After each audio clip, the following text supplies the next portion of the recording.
Soundcheck. You're with Special K and Nika Costa. Nika, welcome to Sirius Radio. Thank you. It's a pleasure having you here. Thanks for having me. And I'm going to tell you, let's start from the beginning. My experience of getting you here and my reason was because of your unique style. Right. Even though we deal with R&B mainly over here, Sirius deals with all kind of music. And when I got the CD, your latest CD, I was like, wait a minute, this has got a little bit of this on it and a little bit of that. So I'm not going to say much more. You tell us about this CD that you have out right now.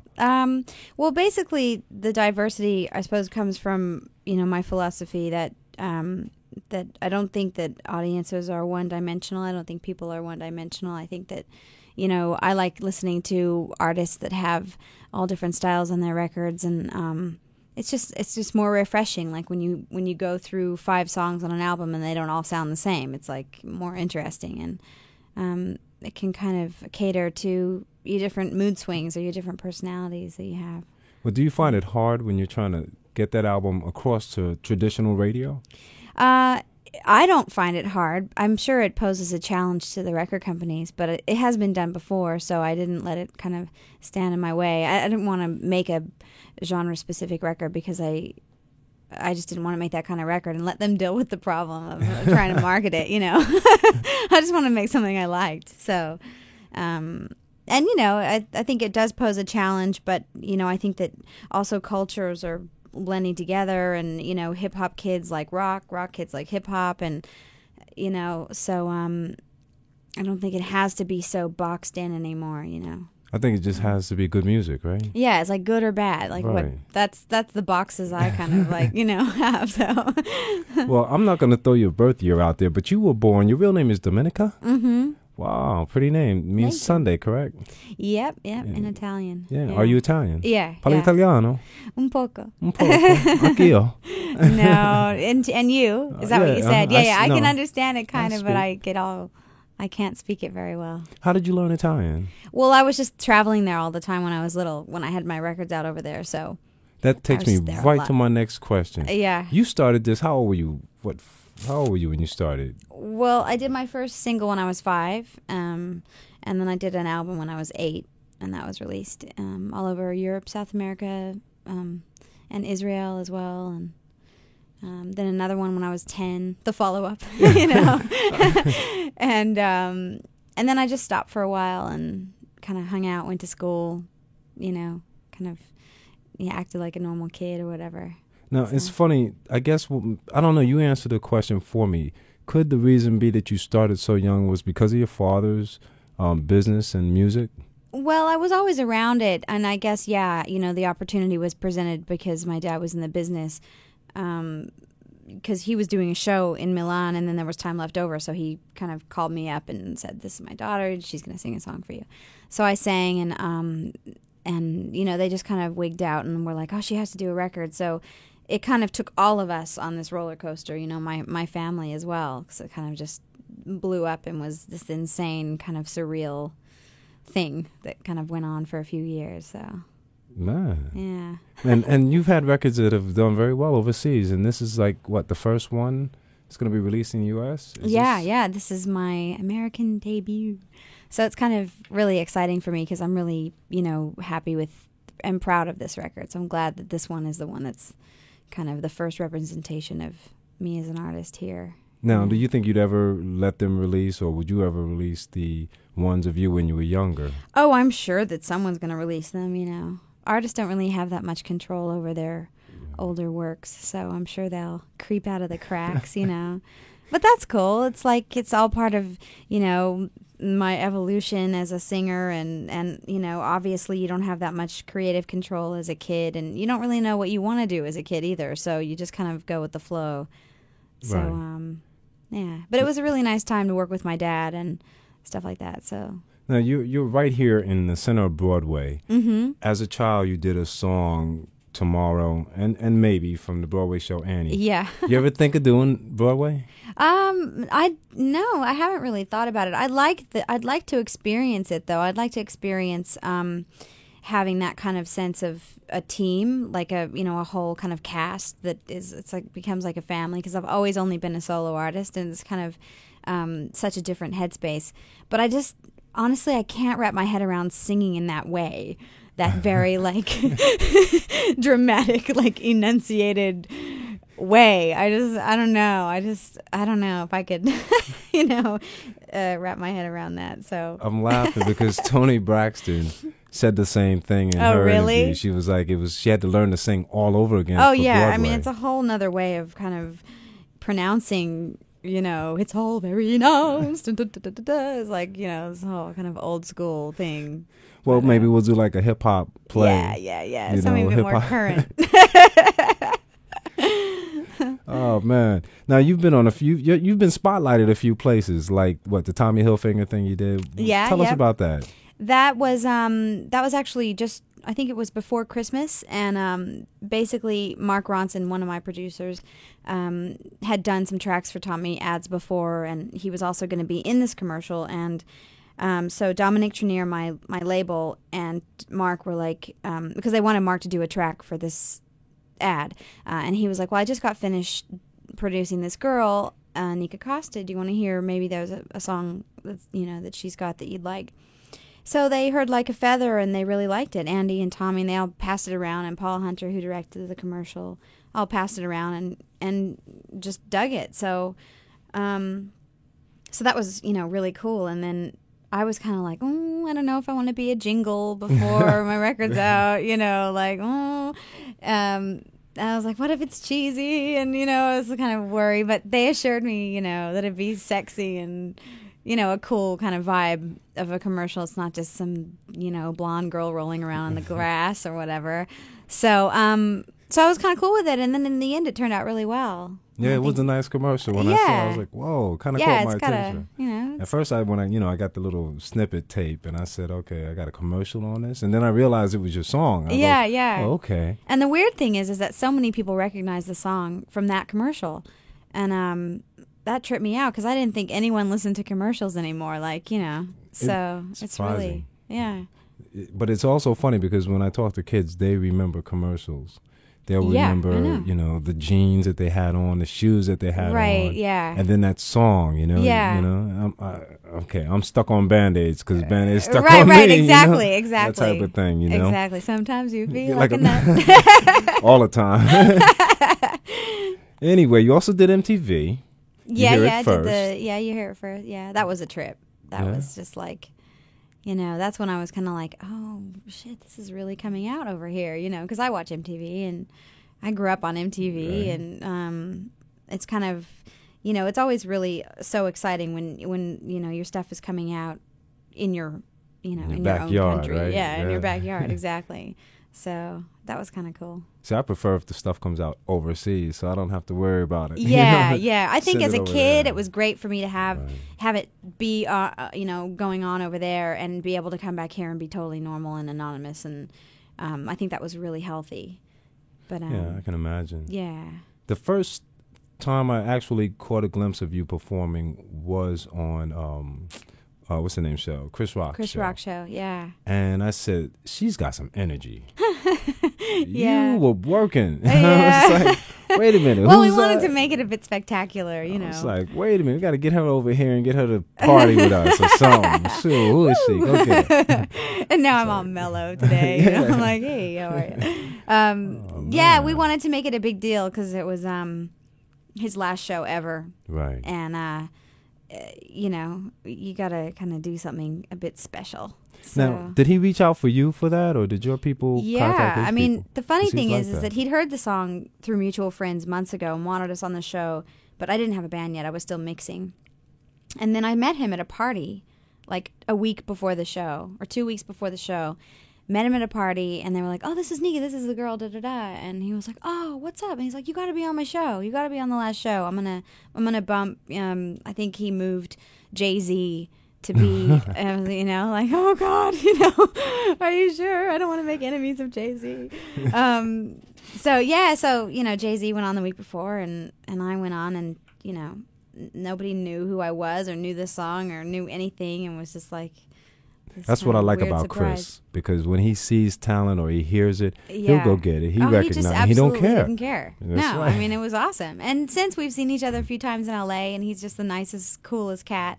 Mm-hmm. And I was actually bummed he wasn't doing any more shows because I love the Chris Rock show. Yeah, he said he was sick of it. I mean, I got a chance to talk with him before, when he announced it. I was like, Chris, this for real? What are you doing? Yeah, what are you doing, man? This is like your bread and butter right now. Although you could do stand up. Don't worry, it'll be the movies. Do will movies be there. on the side. Yeah, like that part-time checks. Right, exactly. But he just got tired of it. Which is kind of good because I think he wanted to open it up for someone else to get in there and give him a chance to do some things that are bigger and better too. Yeah. What's on your plate with this album? When are you going to really start pushing it, or have you really started pushing it? Well, I've started the whole kind of press run of all that kind of stuff. I haven't started touring yet, although I have done we've done a few gigs around New York and LA and just kind of showcasing and getting to know. Getting Virgin to know the band. Like we're playing in Canada tomorrow night and playing at the New Music Festival up there. So, but once the album's released, I think it comes out May 22nd.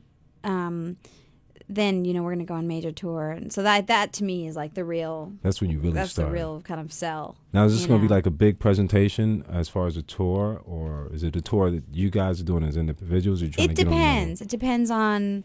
I think that we could probably. It's a matter of because they're releasing it simultaneously around the world. So we're deciding whether to go to Europe first and get on a. I think we're going to do a few shows with Beck in Europe over the summer. Do some supports. Like I want to do really cool supports, and then we can do our own littler, sweatier, smokier shows. Well, I think your European fans are going to just eat you up as soon as you get over there because you've been out there for so long. They know the name, they know the music. Yeah, I mean, I don't know. It was a long time ago. I am still kind of known there, but sometimes I think that I think that I'm going to lose fans, and I think I'm going to gain some fans because I think that a lot of people see me now, and I have yet to go there and check it out with this record, but I think what would happen would be that a lot of people would see me and go, oh my God, she's grown up, and oh wow, God, she's so much older now, and oh God, that must mean I'm really a lot older now, and then they'll like start tripping on their own like time clock, and I'm just like a big reminder of like how old they are. So I wonder if that'll be a good thing or not. I haven't worked it out. I can see. I'm picturing the Italian guys going, hey, wait a minute, I'm 67 now. Yeah, exactly. So oh man, che bello. yeah. What happened when you were, But and I think they'll be in for a shock too because musically, it was all very sweet and cute, and me with my dad, and even though I was doing kind of like standards like love songs and whatever, but big lush orchestra, even that is so completely different than me now. Gyrating on stage with my ass hanging out and like screaming into the microphone, they're just gonna be like, what happened to her, But Nika's going crazy. Oh man, but I know it's gonna be great. My brother happens to be in Italy and he's performing. He's been there like 16, 20 years, somewhere around there. Right, wow. And cool. He comes back to get caught up on the music here to take it back right. for his tracks. So it's funny because I listened to the music he did when he first went over, and I'm going, this would never work. When I was younger, this will never work. But he was doing well over there. Yeah. I think it'll be the same thing. Well, I think that the great thing is, and the comforting thing is that Europeans are so emotive, and they're so passionate about music, no matter what kind. So they're very, into having a good time, and so I think the shows are going to be really, really fun, in that respect. I'm going to give you a hint. Mm-hmm. Although I love the brother, don't put Eminem on your show and go to Italy.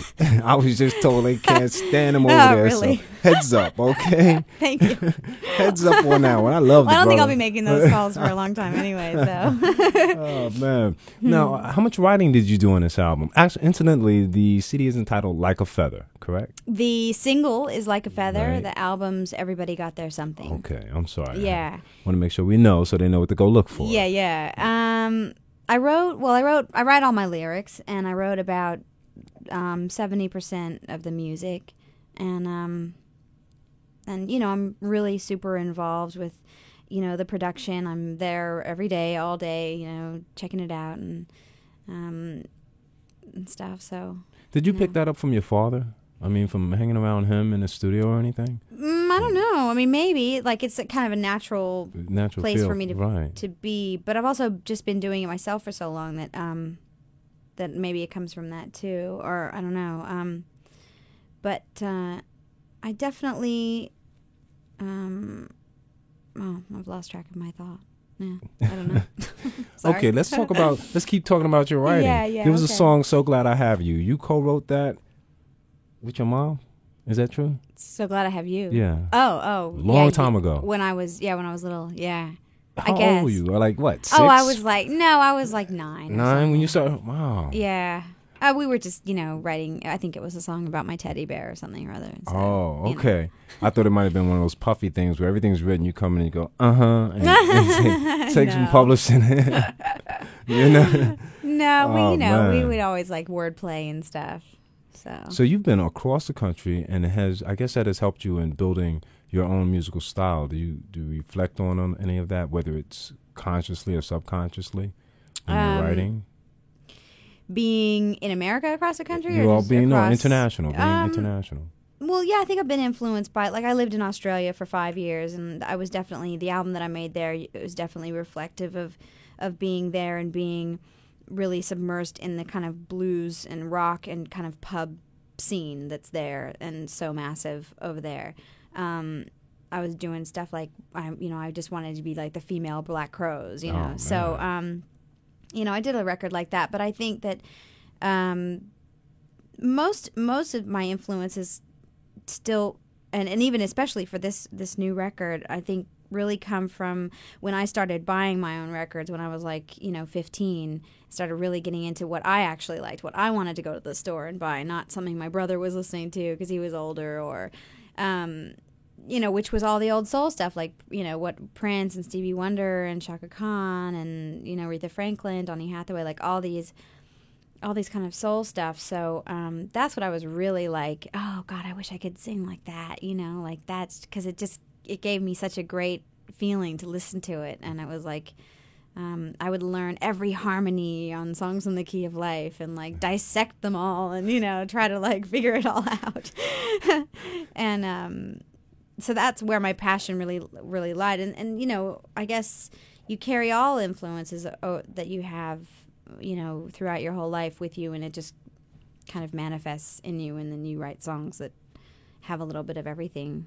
Now it's so funny because when you say that and you talk about those artists that you mentioned, you didn't mention anybody who was raggedy or half-assed. You know what I'm saying? Well, I have good taste. I mean, you mentioned some of the quintessential people of soul music. Oh yeah. And during that time, I guess we were all fed that music. It was all there for us. But like you said, I did the same thing, and I know a lot of us did it. Or listening, you sit there and you listen to every lyric. Oh yeah, because you can, and because it's interesting, and every time you hear it, you hear something new, and you hear a mistake that the bass player made, and you're like, but I think now R&B is kind of just changed so much and become so processed. It's just become like as processed as pop. There's like they've kind of extracted the soul out of R&B. Like the singers are still soulful, but the music and the songs or production or whatever it is, whether it's technology that came in and whatever it is, or maybe it's radio or whatever, but it's kind of sucked a lot of the kind of human life out of it, I think. And so there's still those like odd, like I think D'Angelo is amazing and really true to the kind of organicness of music. Eclectic soul type. Yeah, and I think Jill Scott's great and stuff like that. So they're and I think it's also coming back around too, because I think people are tired of hearing what do they call it? The bubblegum R&B. R&B. Right. I call it stamp. Yeah. Somebody does a track and it hits, everybody stamps that track. Yeah, exactly. Just changes the lyrics up on it. It's funny, I mentioned Eminem. How do you feel about rap music? I really like rap music. I mean, I listened to it a lot, like when I was like kind of 13, 14, and like, you know, Run DMC and Beastie Boys and like, you know, White Lines and like all those kind of like, all that kind of stuff. And I would go to this club and we'd all dance. I'd have my fake ID and like we'd go and now, you know, when I lived in Australia, unfortunately, there's not a huge kind of rap audience over there. So, you know, they get filtered a little bit of it, but it's not as, you know, prominent as it is here. So I kind of just went right into like, you know, Rockland.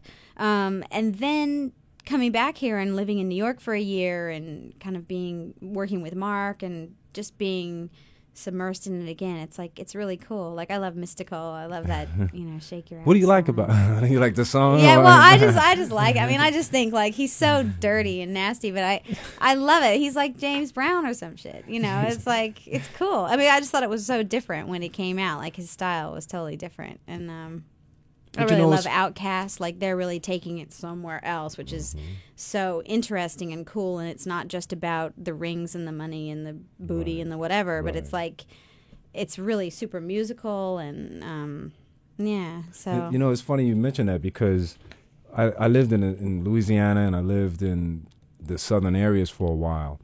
And Mystical's music and that style of music has been around since the 80s. Right. It just never got a chance. Nobody played it. And it goes back to what you were saying about music today. Is it radio as we know it or knew it? Because now there's satellite radio. Right. You know.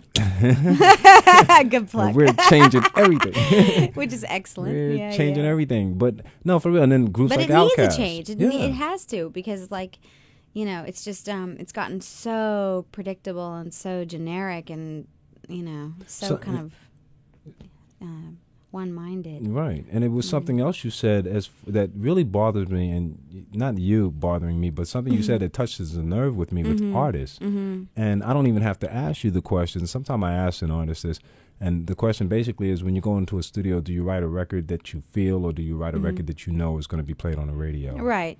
Well, I mean, I definitely think that there are like, they're all the different lanes, you know, there's all different planes of different kind of levels of artists. Like, there's the interpreters they don't actually write songs. They're amazing at singing someone else's thing, and they absolutely have their place, and they have, you know, 12 producers on their songs, and they're like interpreters of, you know, and they have their place. And then there's the ones that like just get into it to be famous, and they have their place too. And, you know, there's the ones that kind of come in and they want to just come in and do it really big for like 4 years and then get out, you know, and like, or whatever. There's ones that like just need their ego stroked all the time, and then there's, you know, artists that are really just trying to get their feelings down on tape, and if something happens, then great. You know, there's all different levels, and I think there's all different, you know, there's kind of room for everyone to coexist, because like, at the end of the day, it's just music. So, you know, I think audiences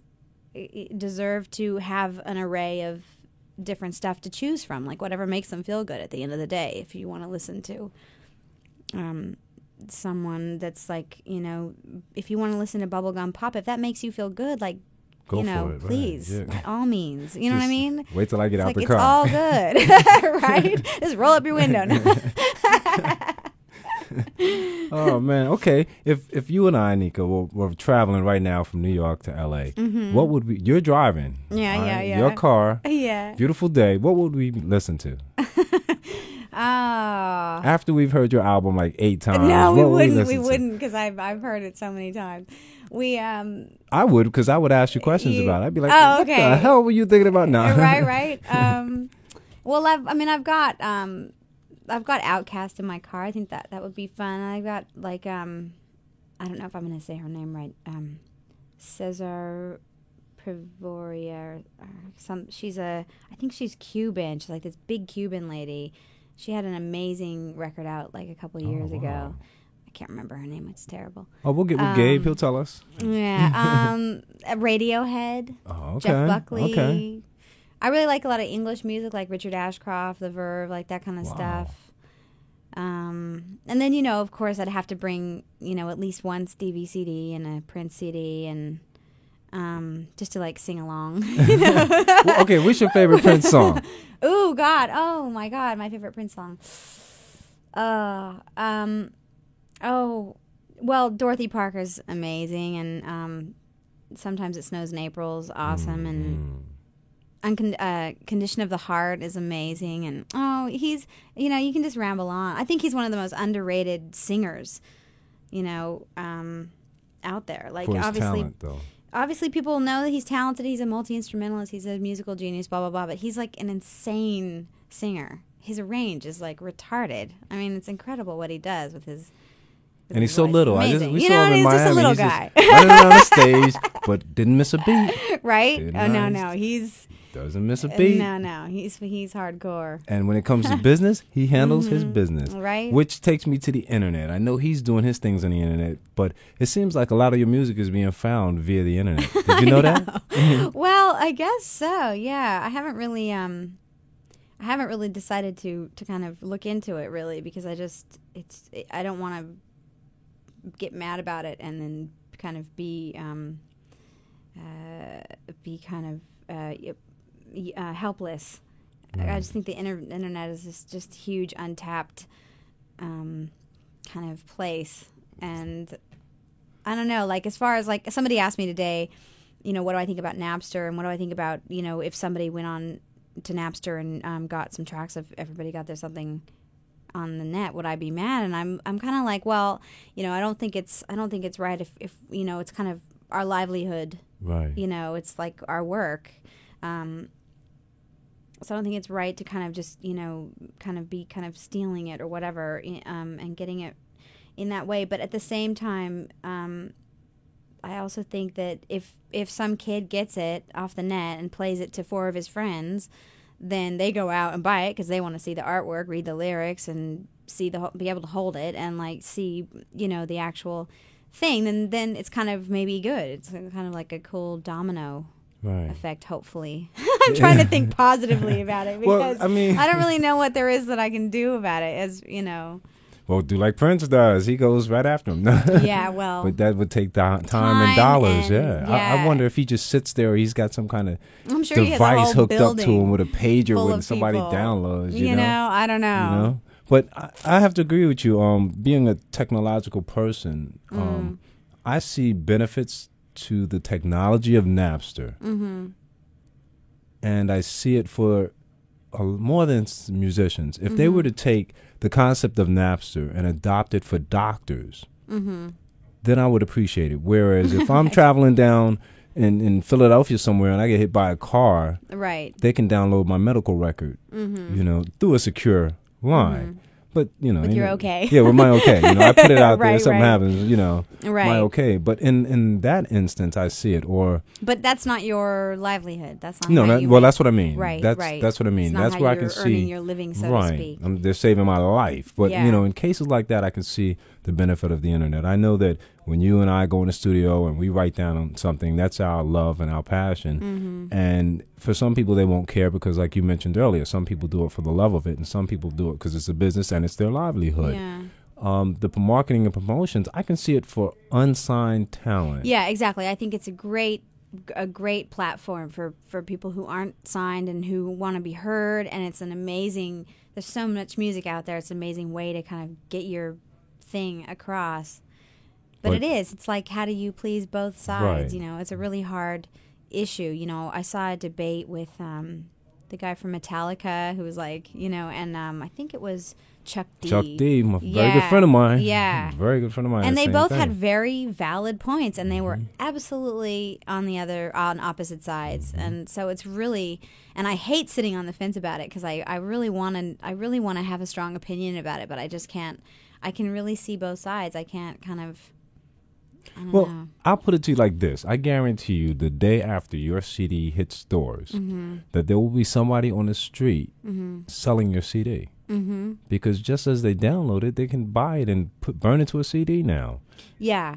Well, that's the thing. I think that was the guy from Metallica's point, was that the technology is becoming so that, it's not like recording it on a tape and Right. bootlegging concerts of a tape. It's actually professional, It all sounds just sounding like you did it. like, yeah. And the thing that's going to be even scarier is later when everybody has the technology in their houses, and it takes it only takes a few seconds to download an entire record. Right. Where now it kind of, it takes a little while. It could be a little deterrent. You could hear the feds knocking. So it's like kind of a hassle. Right. But I mean, I would look at some creative marketing ways to take advantage of it. Well, For example, exactly. Yeah. I mean, somebody downloads it. They don't have the CD, so when they come see you, you can't sign their CD because they Right. don't have the CD. Yeah. Well, hopefully they'll come to a gig. Yeah. And well, then they'll buy all the T-shirts. right. Exactly. Well, that's the other benefit. So what do you do? Put it up there yourself. But you can link things to Napster Right, too. Like you right. can use it to your advantage. So which is, I guess really just about embracing it and going with the flow. It's a hard decision, and I understand because Yeah. I'm right there from both sides of the world. It's like, yeah. I'm the guy that I'll go. I stopped now because I have this fear that, sooner or later they're going to come back and say, well, we know you downloaded these. So I used it to find out what it was about. And then I just stopped because, one, the quality of it and sitting there and downloading, it was cool, but I work with you guys. I live with you guys. And you also I break get free bread. CDs. I mean, Yeah, they're well, little kids that are, Right. like sitting on their computer the minute they come home from Right, school. yeah. Like that's all they do. Yeah, that's true. You got a point there. That's why I have a gift box out Right? there. So, here. You don't have to download. Just, go to the gift box, guys, and Yeah. take it that way. Make a cassette of it and give it to the kids. Or, Yeah. that type of stuff. How do you feel about the lyrics, the lyrical content? We have changed from the years you were talking about, the 70s with Stevie Wonder in the 80s. I think the wildest song I heard when I was a child was like My Ding-a-Ling. Right. You know what I mean? You remember that now? You never heard that one? No, but that's funny. Oh, you got to hear that song one day. Look for that one. Okay. I wonder if you can get that on Napster. I wonder if right? But that was one of those songs that was like, it was, you can't listen to that, but it was on the radio. Yeah. And now the lyrics are like, they're just out there, bitch, hoe, whatever. They don't care. How do you feel about it? It's a freedom of expression. It but is yet another, debate. I think that there is a sense of free speech is like, absolutely so important. And I don't believe in censorship because it's like, who's going to decide what who draws the line of where censorship starts, and like some guy in the White House, like, or Giuliani. some conservative, no. But I do think that as artists, there is somewhat of a responsibility to, what you're putting out there, just energy wise, into the universe and into the, into the kids' heads that, they can't necessarily differentiate between sarcasm or I'm just kidding, or, a lot of them like really look up to you in a way that's really sweet and naive, and they just take everything you say as like absolute, truth, and so it's a really touchy and sensitive kind of thing to kind of just throw around carelessly, I think, but then there's also like the cultural difference too, and like like a lot of rappers that are like, oh, bitch, ho, and all this kind of stuff. Well, that's how kids talk among themselves. I mean, right. So it's kind of like it's a way of also communicating in a way that's that they can relate to. Right. So that if you do have a good message in there somewhere, they'll get it because you're speaking the same language. Right. You know what I mean? So it's kind of weird. Now, from the parental standpoint, not knowing if you're a parent or No, not. I'm not a parent, no. Well, so you can be wild. I'm 100. No. But I mean, from the parental standpoint, I have to think about that when I do my shows. Right. Because, I know some parents love my show when I'm doing this show, but then when I do that show, it's like, oh, that's not you. Right.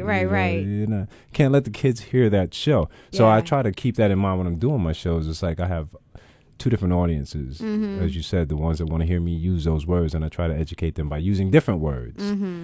And then the parents, because when I go out and speak at a school, I want to be respected. I don't want them running up on me. Yo, my nigga, what's up? What's up? I got the gat. Yo, G, let's go blow, Right. No, because you get, because I think you take the responsibility from music to their lifestyle. Mm-hmm. A lot of them will take this, and you tell me your opinions, but I think they'll take it and take it to work and go to a job and yo, Jay, I was working here for a while, then the niggas like fired me, and you got corporate America isn't gonna hire you if you're doing that or you're speaking like that. And if it's in you like that, it just stays there and it becomes natural.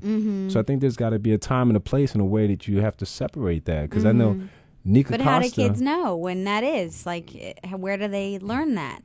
You know, aren't they more likely to kind of listen to their favorite, you know, artists than they are their parents at that age? Or peers, uncles and cousins, you know. Exactly. Those are the same people that assume them. And you know what I'm saying?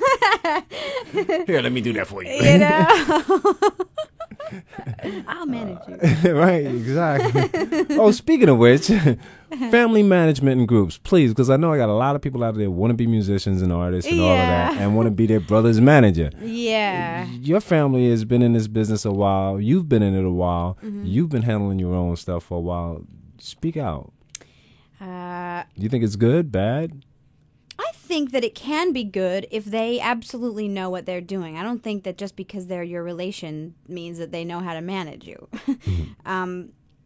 You know, I think you just have to just be really, you know, straight up about your business and take it seriously if that's what you want to do, and like make sure that you have the right team. If it's your family, then that's great, but they really have to be you know, they really have to know what they're talking about. Right. You know. Make sure they got a license to do what they want to do. Yeah, don't just come in. Something, because... Yo, I'll handle you. I got you.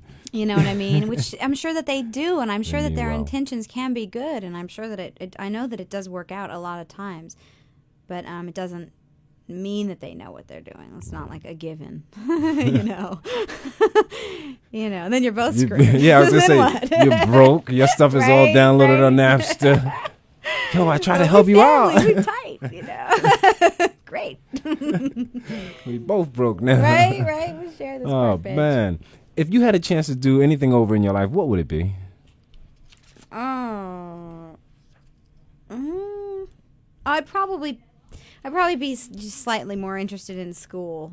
You know, I'd probably pay attention more in history and stuff like that, because I'm so bad at all that stuff. I can't remember dates and you know, it's terrible.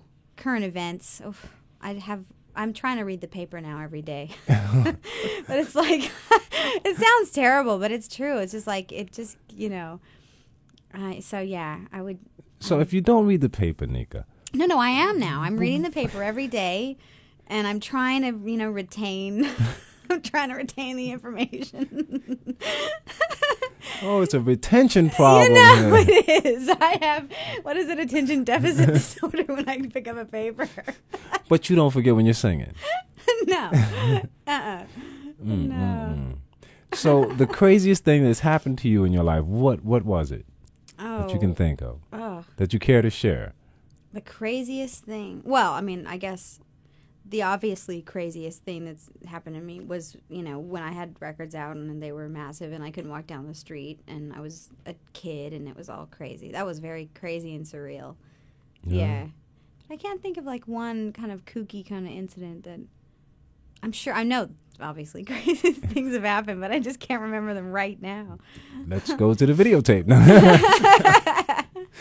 This is your life. Yeah. For those kids that are out there, that will probably follow in your footsteps, because we know that there are a million little artists out there being developed right now. What would you tell them from living through it and traveling the world and the whole experience? I would tell them to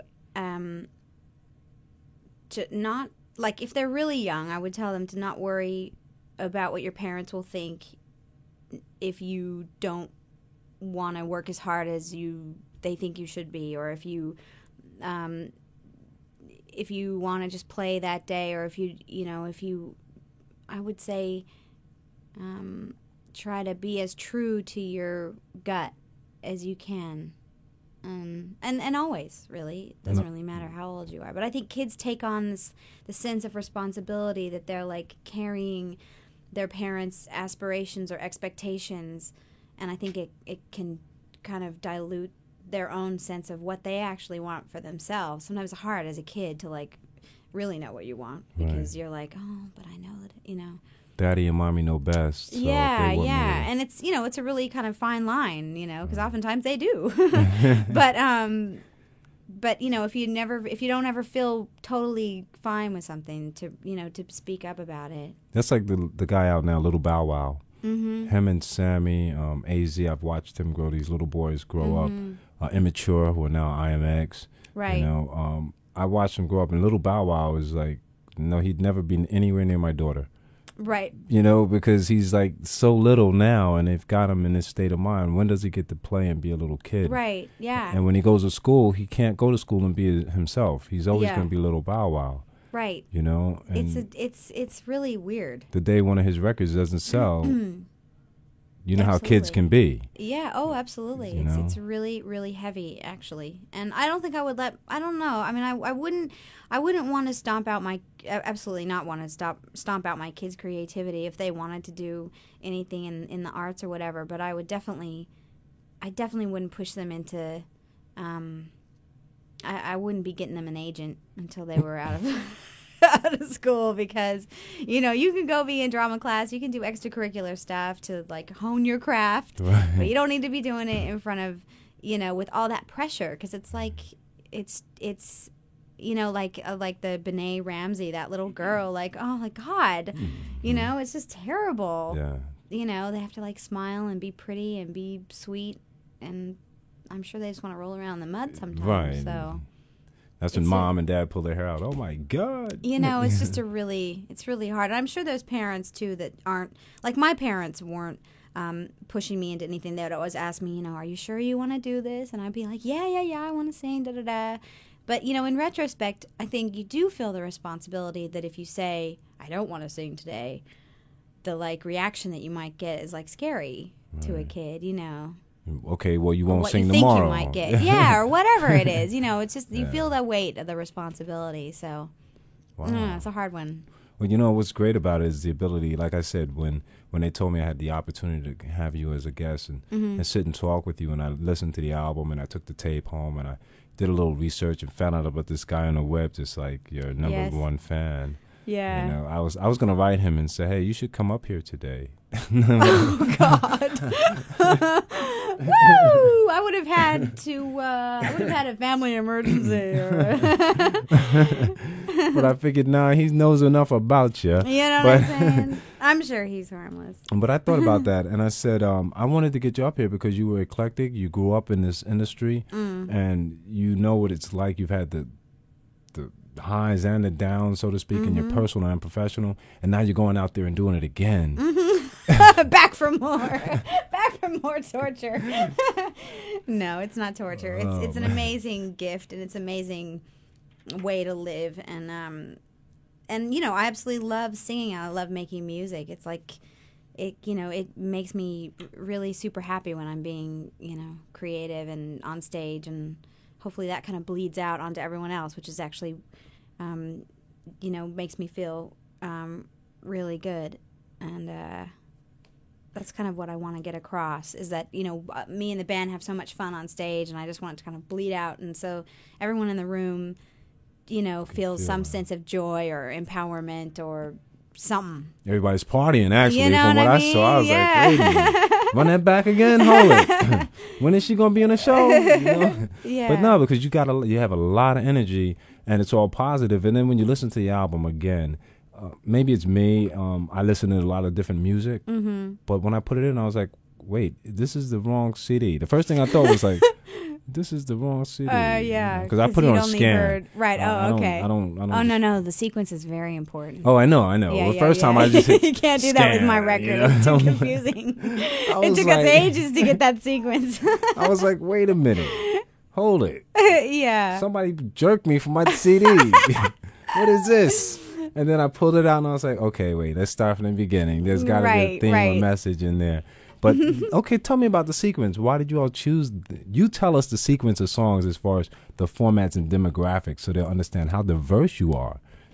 I guess, what do you mean, like between like hip hop kind of Right, more, yeah, and the then ones that the are more R&B, rocky yeah, ones. yeah.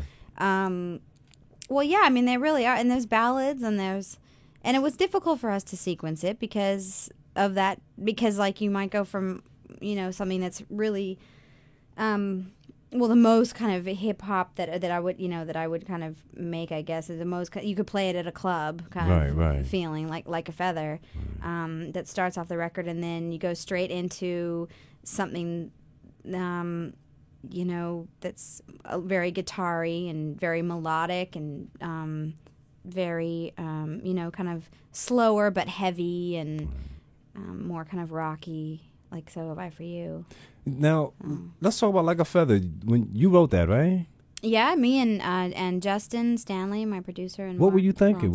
Had you come from the club or something, and you said, "I want"? Well, no, that song actually I was writing on guitar, and it had chords and it had a whole nother thing, and then it wasn't really fitting with the record, but I was really attached to this melody and this lyric, and I was trying to get the guys to like feel it and like, can't we make it fit? Like, can't we make the song sound like it, could fit on the record? And so anyway, we left it for a little while and we're doing other things. And then Justin bought this record at like a Salvation Army place. I don't remember what record it was. And ended up marking it up, cutting it up, and was just in his headphones just kind of fooling around or whatever. And then the beat came to play. And it wasn't necessarily attached to that song. It was just a some beat inspired, that they made. They were from just, that record. fooling around. Yeah.